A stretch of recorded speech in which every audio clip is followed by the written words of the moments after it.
Hey, Lisa. Hi, Tucker. How you doing? Where are you? Right now, I am as far as geographical location, Yeah, physically. I'm in my grandson's room Oh, not. in Iowa, in northern Iowa. Oh, that's great. So you're in an undisclosed grandson-related location in northern Iowa. You sound safe. What's your question? I have a great question for you.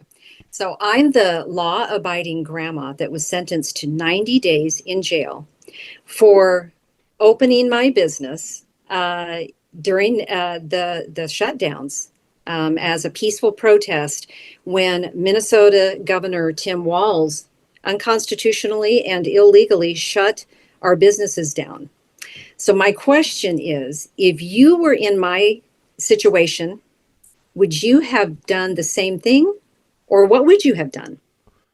Well, I flatter myself by imagining I would have done the same thing, because I think what you did is honorable and necessary, and I think that you'll be recorded by someone, maybe silently, as a hero for what you did. Did you serve 90 days? I served 60. That's just incredible to me. Um, Let me just say that Walz and every other governor who did anything like that is a monster, and I think on some level he will be punished for it. But no, I admire what you did enough that I hope I'd be man enough to do it myself. I took minor risks during COVID by pointing out things that seemed true to me, but I didn't do anything that heroic. I think it's absolutely essential. Clearly, we're moving toward an authoritarian state. I think we've already arrived. I think your life is a testament to that, what they did to you. And I don't think that violence is the answer. And I'm saying that both for religious reasons. I'm a Christian, but I'm also saying that for practical reasons. I don't think it works very well. But I do think it's going to take a lot of suffering to make the country better. And I think, in short, that it's not a question of who do we have to hurt to save America. I think it's a question of, are we willing to be hurt to save America? And you were willing to be hurt. You literally went to prison as a grandmother. By the way, you look very young to be a grandmother, and I say that as a compliment. But God bless you for doing that. That's how change happens, when people mean it enough that they're willing to suffer. I mean, our religion is based on, of course, that. We think God came to earth and suffered to save humanity. So, like, the template is there. But that's the only way, is when people are willing to endure punishment, including prison, for doing the right thing. And so if, thousands of people had done what you did, we would be a very different country, a much better country. So thank you for doing that. Bless you. Oh, thank you. And what a beautiful answer. Very like-minded. And yeah, thank you for that. Can I ask you a follow-up? Yes, ma'am. Is peaceful protest our best way of fighting back? I think they're the only way. I mean, that is certainly for people who have a vision of America. The year I always have in mind is 1985. Not 1905, 1985. Most of us remember 1985. It's not a radical thing to want your country to be like America 1985. Not in every respect, but in the most basic ways.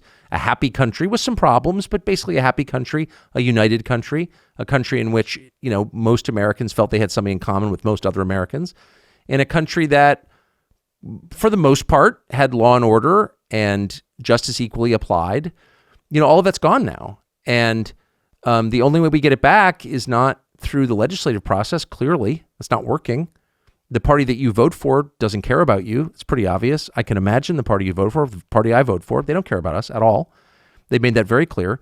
And so the only way things get better is if decent people say, I'm not participating in this, and do so. And I want to be explicit once again by saying, in a nonviolent way. I don't think violence is the answer. I don't believe that. It begets violence. And in fact, they want you to commit violence. And I don't think we should. I'm not going to, personally, except in self-defense. But the only way this gets better is when people stop participating. And whatever that means. I mean, if a certain segment of the population says, I'm not paying my taxes to support the oppression of my fellow Americans, we'll see if that happens. But if it does, I would applaud that, et cetera, or I'm willing to go to jail for it. But again, let me just say what you already know since you've lived it, if you're going to take positions like that, you have to be willing to accept the consequences. You have to go into it clear-eyed. If I do this, I'm going to be punished. I'm going to be fired from my job, or in your case, go to jail. But that's what it takes. So, yes, that is going to happen.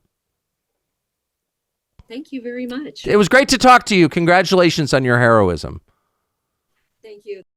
Hello. Bernard? Oui, monsieur. Ça va bien? Bonjour. Where are you? Bonjour.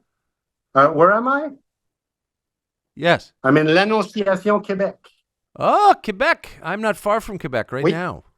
I know. We're on the border. I love your country. I used to. Yeah, I know. I'm sorry. Yeah. I'm sorry. How is it Going up downhill. It's a slow communist takeover. Yes. Yep. Rules and laws are just taken over from regular working people. Yes, I've noticed. It makes me sad. As a Yeah, pro-Canadian American, I'm sad about it. So what's your question? Our French-Canadian media, 60% of the Quebec population, they don't speak a word of English. Yes, I've So noticed. when the French media talk about you, it's like talking about Donald Trump. You are right-wing conspiracy theorists, and they believe them. They believe the media because they only speak French. Yes. So I'm asking myself, how can we turn that around and turn you into a Stéphane Bureau of Quebec journalists? Well, it's so funny. I mean, this will not be of interest to anybody other than you and other people of French speakers in Quebec. But I am Anglo, obviously. My name is Tucker Carlson. Mm-hmm.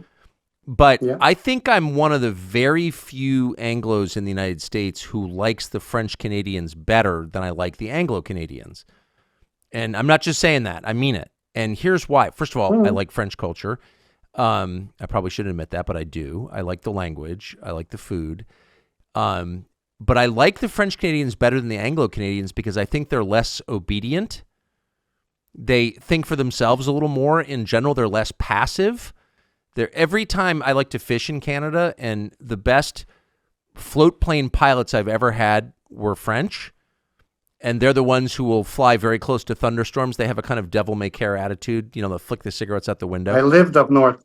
Yeah, it's great. It's great. And the best pilots are French. And so I just like the French-Canadian style, particularly in northern Quebec, in Labrador, in the way up.